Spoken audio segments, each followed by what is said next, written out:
Hi everyone, Anna from TEC here, and today we are talking about snapping hip syndrome. So if you ever experienced a popping or a snapping noise to your hip when you do certain motions, this is what we're talking about. The first thing to say is if you do feel pain along with this sensation or noise, please do see a specialist and have the issue addressed. You can follow up with some imaging like an MRI or an ultrasound just to make sure that there isn't anything in the joint itself, and we'll see later why. If you don't feel pain, then it's fine. You can keep exercising and do what you're doing, but you might want to address the issue because even if it could go away on its own, you probably want to address the issue as snapping hip syndrome is associated with like a higher risk of overuse injury of that joint, of the hip, because of the tissue, connective tissue wear that this snap generates. And also it could decrease or mean that you have a decreased strength in certain muscles and an increased tightness in others. And so it would come out at some point, maybe in other forms. So it would be important, if you do have this feeling, that you take the next 6 to 8 weeks to just focus on that. Now, we have to divide the where the snap can happen. It can happen in 3 different ways. The first one is on the side of the hip.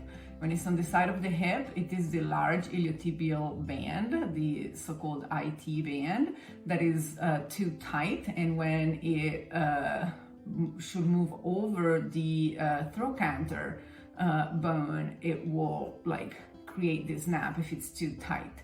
And so this can be triggered by running, by climbing, and it might be just a annoying snapping pain, but it could lead to IT band inflammation and all the symptoms associated with that. So please do take care of this soon enough so you don't have worse symptoms.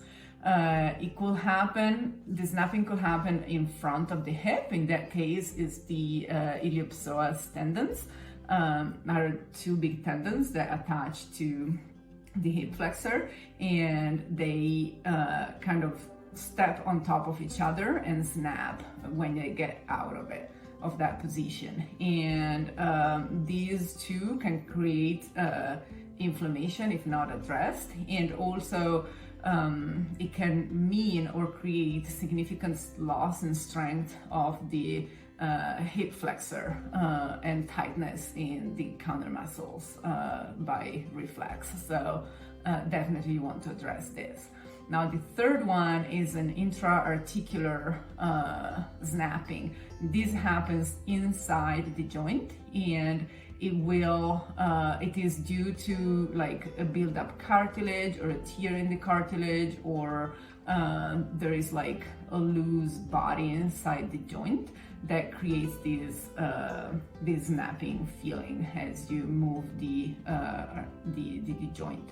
So this one is usually triggered by trauma, and if it is an intra-articular snapping, it wants to be treated by a professional, so make sure to see someone. To prevent snapping hip syndrome, the main goal is to maintain or gain more flexibility and strength of the hips and the pelvis. So 6 to 8 weeks, and the tools that we have are all, we can do everything at home. We can do myofascial release techniques, so foam rolling, use a lacrosse ball, hit the muscles that are tight.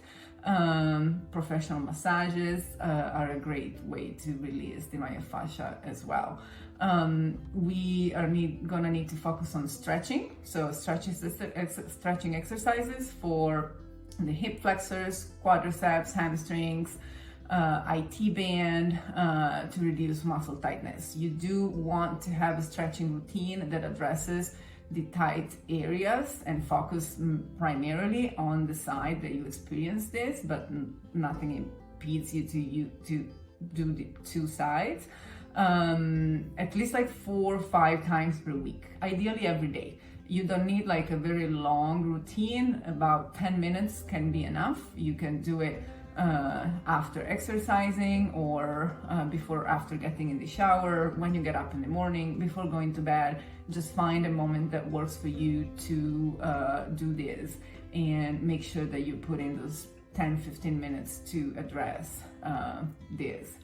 And then finally, mobility and strength exercises, both for the glutes, hamstrings, hip flexors, the core, and also the pelvic muscles. So we want to increase the pelvic stability to be sure that we can isolate the hip joint. So yeah, let's take a look at the exercises, and I hope you find this useful.